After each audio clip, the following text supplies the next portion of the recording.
আজকে রান্না করব চিকেন রোস্ট। এই যে রোস্টগুলো কিন্তু পরিষ্কার করে ধুয়ে কেটে এই যে আর কি মাঝখানে একে একে কেটে নিয়েছি। আর এখানে জয়ফল, জয়ত্রী, বাদাম, আর এখানে আদা, রসুন, পেঁয়াজ।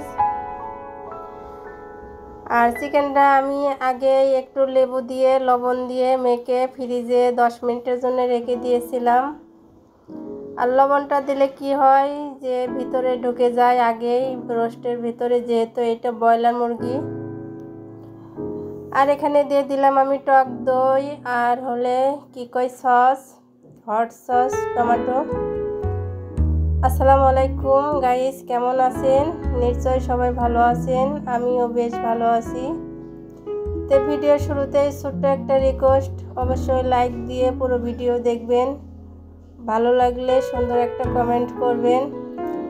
আর এখানে এই যে আমি দিয়ে দিছি একটু সয়া সস আর মরিচের গুঁড়া, হলুদের গুঁড়া, আর কি জিরের গুঁড়া, গরম মশলার গুঁড়া। আর এখানে সব ব্লেন্ডার করে নিয়েছিলাম আদা, রসুন, জয়ত্রী, জয়ফল আর বাদাম, সব ধরনের মশলা একসাথে ব্লেন্ড করে নিয়েছি। এখন আমি এগুলো ভালো করে মেখে নিব মশলার সাথে।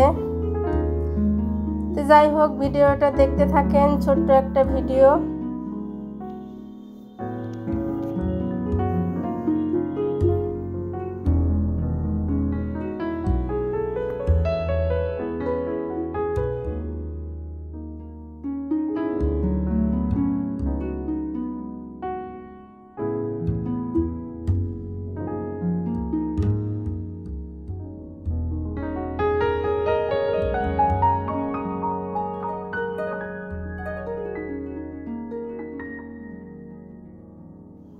আমার মশলা মাখানো শেষ। এখন এই যে চলে আসলাম চুলার পারে।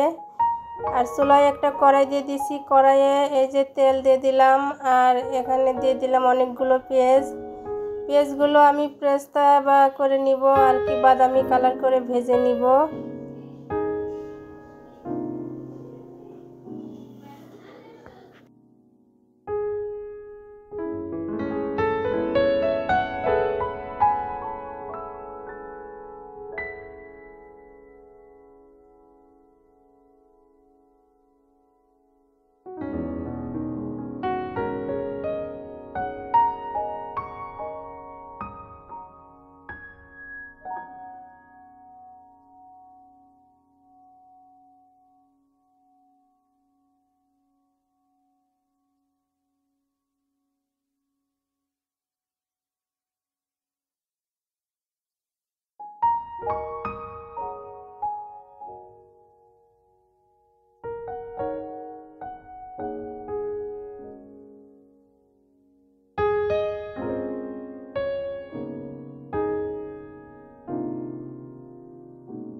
পেঁয়াজগুলো ভাজা শেষ, পেঁয়াজগুলো আমি উঠায় নিলাম। এখন ওই তেলে আবার একটু তেল দিয়ে দিলাম।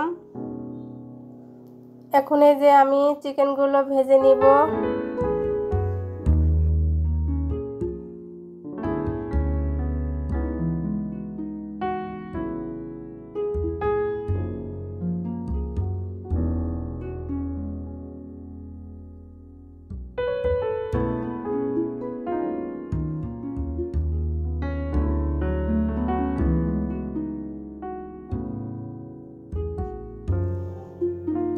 অলরেডি চিকেন আমার ভাজা হয়ে গেছে।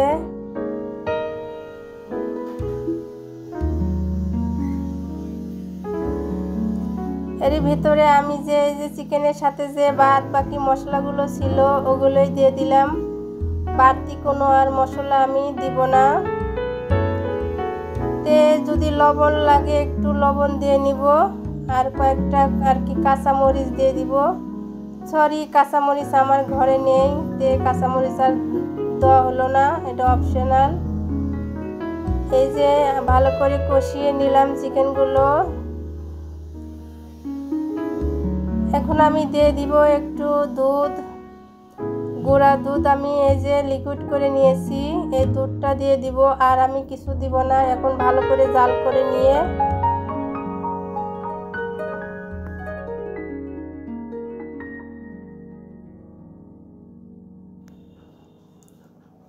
তে যে রান্নাটা আমার হয়ে গেছে। আমার তো পেঁয়াজ মানে কি বলবো, পেঁয়াজ যে ভেজে রাখছিলাম পেঁয়াজটা দিতে ভুলেই গেছি, পেঁয়াজটা তে আমি আবার পরবর্তীতে দিয়ে নিয়েছিলাম। চোখের সামনে রেখেছি তারপরেও মনে নাই, এরকমই আমার হয়। কার কার এমন হয় অবশ্যই কমেন্টে জানাবেন। তো যাই হোক, পেঁয়াজটা এখন আমি উপর দিয়ে দিব। আর রান্নাটা মাশাআল্লাহ অনেক মজা হয়েছিল, যেহেতু খাওয়ার পরে ভয়েস দিয়েছি আমি।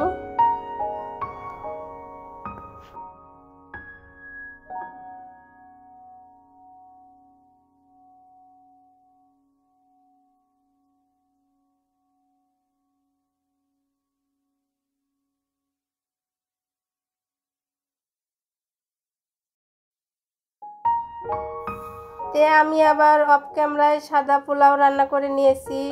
এই পোলাও রান্নাটা আর আমি দেখাতে পারলাম না, ভিডিওটা অনেক বড় হয়ে যায়। আর বিশেষ করে বড় ভিডিও দেখতে ভালো লাগে না।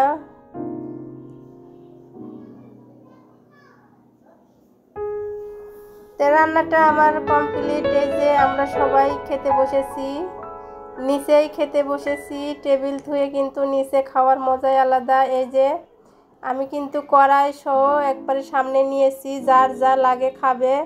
খাবারটা মাশাআল্লাহ অনেক সুন্দর হয়েছে। আল্লাহ হাফেজ।